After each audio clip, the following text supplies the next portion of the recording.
Hey guys, in this video I'll show you how to order a new Venmo card if you lost one.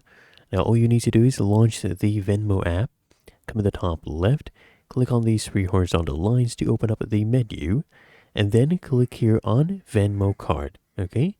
And then what I want you to do is click here on get the Venmo card, right? And then what you need to do is choose your color, whatever color you like, just stick with the black, then tap here on next. Now, you need to give some details, okay? Your first name, your last name, and make sure these match your legal documents, okay? The one that matches according to your driver's license, for example.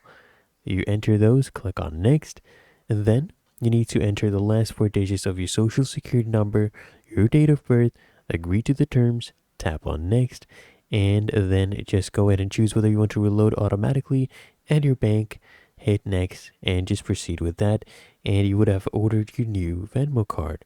Really that easy. If you found this helpful, make sure you smash that like button and subscribe to find your solution.